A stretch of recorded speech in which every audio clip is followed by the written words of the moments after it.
Hi మామ Stephen. Tamil movie ఈ Friday నుంచే నెట్‌ఫ్లిక్స్‌లో స్ట్రీమ్ అవ్వడం స్టార్ట్ అయింది. తెలుగులో కూడా అవైలబిలిటీలో ఉంది మామ.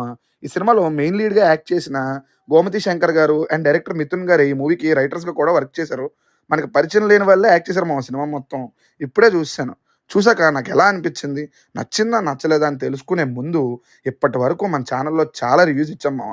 జెన్యూన్‌గా పెద్ద సినిమా అయినా, చిన్న సినిమా అయినా బావుంటే బావుందని, బాలేకపోతే బాలేదని ఓపెన్‌గా మన ఒపీనియన్‌ని చెప్పాం. ఎన్నో అన్నోన్ ఫ్యాక్ట్స్‌ని షార్ట్స్ రూపంలో మీ ముందుకు కూడా తీసుకొచ్చాం. ఒకసారి కంటెంట్ చూసి నచ్చితే లైక్ చేసి సబ్స్క్రైబ్ చేయడం మాత్రం మర్చిపోకు మామ. మీ సపోర్ట్ మాకెంతో అవసరం. ఇక సినిమా విషయానికొస్తే నచ్చిందా? నచ్చలేదా? అంటే అలా చెప్పడం కన్నా కొత్త అటెంప్ట్ మామ. కొత్తగా ట్రై చేశారు. చాలా సైకో కిల్లింగ్ మూవీస్ చూశాను. బట్ ఇది కొంచెం డిఫరెంట్‌గా అనిపించింది నాకు. ఒక సైకో తెలివి మితిమీరిపోతే వచ్చే పరిస్థితిని చూపించిన విధానం కొత్తగా, ఇన్నోవేటివ్‌గా అనిపించింది మామ నాకు. నచ్చిందా అంటే నచ్చింది. నచ్చలేదా అంటే నచ్చలేదు. ప్రాపర్ ఒపీనియన్ అంటూ ఫార్మ్ అవ్వలేదు సినిమా మీద. బట్ కొత్త అటెంప్ట్ కాబట్టి ఒక ట్రై చేస్తున్నప్పుడు మన సపోర్ట్ మనం అయితే ఇవ్వాలి మామ. ముందుగా స్టోరీలోకి వెళ్తే మూవీ ఆడిషన్ కానీ వచ్చిన 9 మంది అమ్మాయిల్ని స్టీఫెన్ క్రూరంగా చంపేసి తనే పోలీసులకి లొంగిపోతాడు. ఇంతకీ ఆ 9 మందిని ఎందుకు చంపాడు? మళ్ళీ అతనే ఎందుకు లొంగిపోయాడు? స్టీఫెన్ బ్యాక్ స్టోరీ ఏంటి? అనేది రిమైనింగ్ స్టోరీ మామ. ముందుగా ప్లస్ పాయింట్స్‌లోకి వెళ్తే last 20 minutes of the film మామ. సినిమా నేరేషన్ ఎందుకు అలా ఉంది అనే దానికి ఆన్సర్‌గా జస్టిఫై చేస్తూ ఇచ్చిన క్లైమాక్స్ చాలా పెద్ద ప్లస్ పాయింట్ మామ సినిమాకి. నెక్స్ట్ స్టీఫెన్ క్యారెక్టర్ చేసిన హీరో పర్ఫార్మెన్స్ చాలా అంటే చాలా బాగుంది మామ. కెమెరా వర్క్ సినిమాకి ఒక టోన్‌ని సెట్ చేసింది. ఆ ఫీల్‌లోకి తీసుకెళ్ళిపోతుంది మనల్ని. బీజీఎం కూడా సినిమాకి మెయిన్ ప్లస్ పాయింట్ అని చెప్తాను.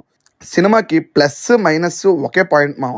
స్టీఫెన్ బ్యాక్ స్టోరీని చెప్పిన విధానం ఈ సినిమాకి ప్లస్ అండ్ మైనస్ అని కూడా అంటాను. అది కొంతమంది ఆడియన్స్‌కి వావ్ అనిపిస్తే, ఇంకొంతమందికి ఏంట్రా ఇది అనిపిస్తది. ఇంకా చెప్పాలి అంటే తలనొప్పి అని కూడా అనిపించేస్తది మామ. టెక్నికల్‌గా టాప్‌లో ఉంటది మూవీ. నెక్స్ట్ మైనస్‌ల గురించి చెప్పాలి అంటే క్లైమాక్స్‌లో స్టీఫెన్ క్యారెక్టర్ గురించి చెప్తూ తనే అంతా చేశాడు అని చెప్తాడు. అలాంటప్పుడు 9 మందినే ఎందుకు చంపాలి? అలా చేయాలి అనుకుంటే ఏ ఇద్దరినో చంపేసి కూడా లొంగిపోవచ్చు కదా! అని అనిపిస్తది. సినిమా స్టార్ట్ అయిన అరగంట చాలా ఇంట్రెస్టింగ్‌గా వెళ్ళినా తర్వాత నీరసం వచ్చేస్తది మామ.